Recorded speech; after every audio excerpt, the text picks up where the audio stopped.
In the final years of the Cold War, the world's two greatest powers were locked in a silent race above the clouds. The United States had the Space Shuttle program, Columbia, Challenger, Discovery, Atlantis, Endeavour, symbols of strength that carried the American flag into orbit again and again. And far from public eyes, deep inside the Kazakh desert, the Soviet Union was building its own answer, an engineering miracle meant to surpass the West. This is the story of that forgotten spacecraft, known to history as Buran 2.0, the shuttle that never flew, the dream that vanished when its nation collapsed. The story begins in 1981 when the United States launched Columbia for the first time. Television screens around the world showed a white craft gliding through blue sky and touching down on a runway like an airplane. To the Soviet leadership, this image was a threat. The American shuttle could lift heavy military payloads, deploy spy satellites, and possibly carry weapons of mass destruction into orbit. To them, it was not only a scientific achievement,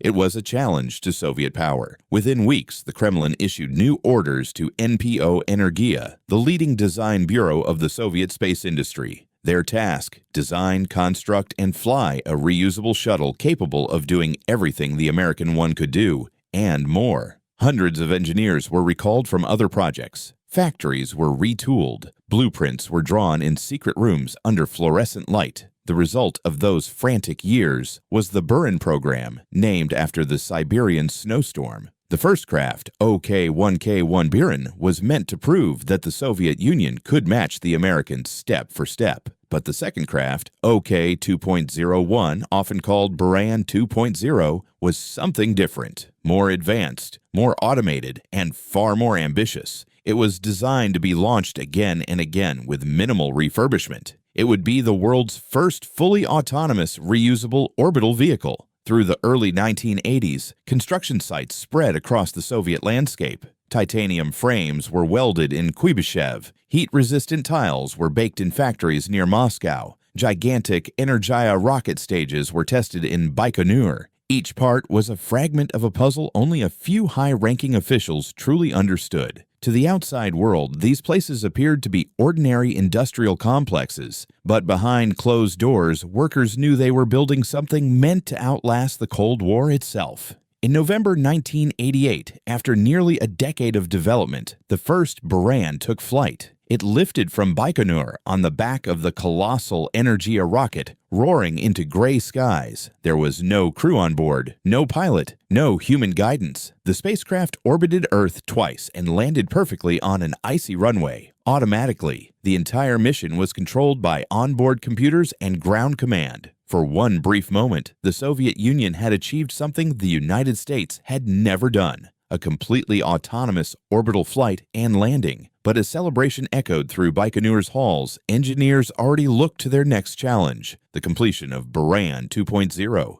This new shuttle would not simply repeat the mission, it would transform it. Designers strengthened its wings, improved its thermal protection system, and replaced analog electronics with digital processors capable of complex guidance algorithms. They planned a modular interior, cargo bay for satellites, living quarters for cosmonauts, or a sealed compartment for classified military payloads. The dream was to launch up to 12 missions per year, each more efficient than the last. Yet outside those walls, the Soviet Union was breaking apart. Economic stagnation, political reform, and social unrest spread through the republics. Funding shrank month by month. Orders were delayed. Deliveries stopped. By the late 1980s, engineers were scavenging parts from old aircraft just to keep prototypes alive. Still, they worked, convinced that Buran 2.0 would soon fly. By 1990, the shuttle's airframe was nearly complete. Photographs show its sleek white body resting on scaffolds inside a massive assembly hangar, engines missing, tiles half attached, yet already majestic. Technicians continued installing wiring and hydraulic systems even as their salaries vanished. They believed the project was too important to die. They were wrong.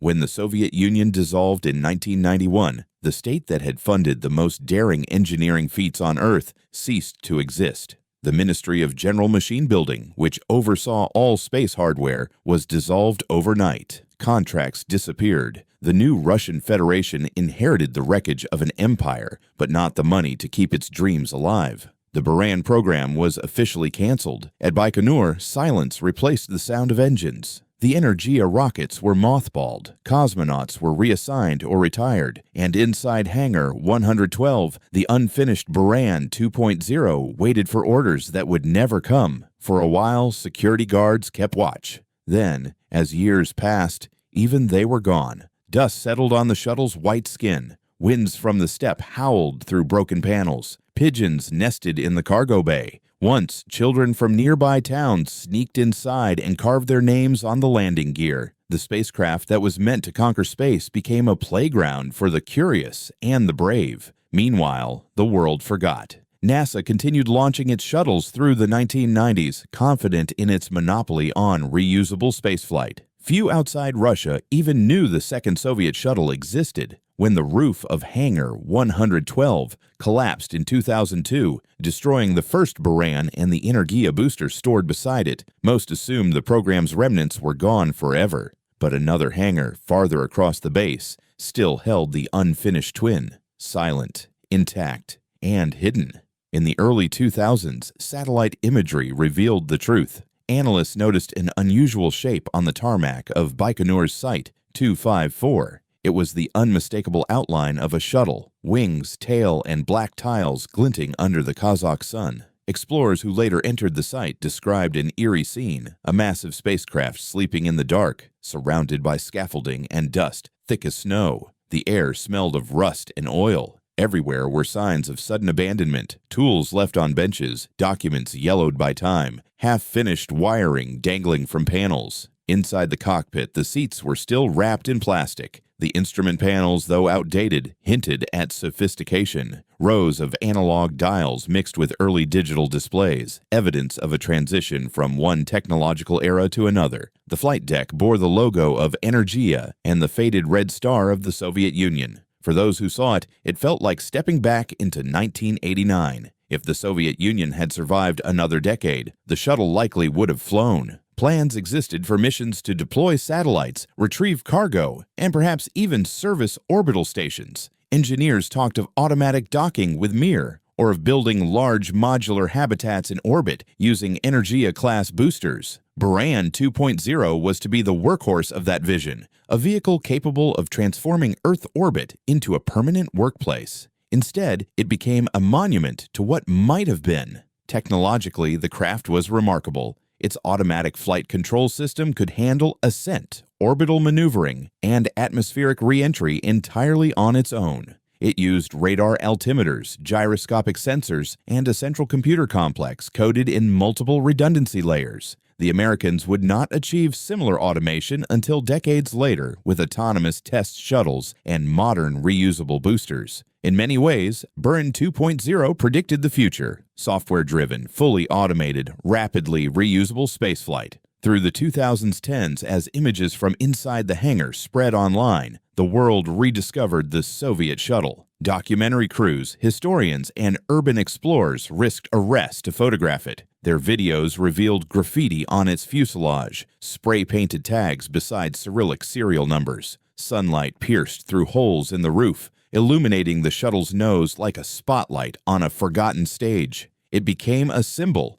of lost potential, of the fragility of human ambition. Each part of the shuttle tells a story. The reinforced tiles, heavier than NASA's, show the Soviet preference for durability over efficiency. The thick hydraulic lines reflect a design built to survive rough landings on unprepared runways. Even the heavy landing gear speaks of engineers who expected to operate from remote airfields, far from ideal conditions. Everything about Buran 2.0 was practical, resilient, and ahead of its time. Yet all that remains is silence. Decade after decade, the spacecraft waits. There are occasional rumors that Roscosmos might restore it for museum display, but the costs are enormous. The hangar lies within an active military zone closed to visitors. Rust continues its slow work. The desert wind erodes the paint. But despite the decay, the structure endures, a monument to Soviet precision and to human dreams interrupted by politics. When historians trace the lineage of reusable spaceflight, from the shuttle to SpaceX's Falcon and Starship, they find echoes of Buran's design. the concept of launching heavy payloads, returning to a runway, reusing systems. These were all tested in Baikonur long before private companies took the stage. It's as if the future paused in 1991 and waited 3 decades for someone else to continue the work. To understand the Buran story is to understand the paradox of the Soviet space program. It was capable of miracles but chained to an unstable system. Its scientists dreamed further than its economy could afford. They built machines meant for eternity in a country that would not survive the decade. In a sense, Buran 2.0 is more than a spacecraft.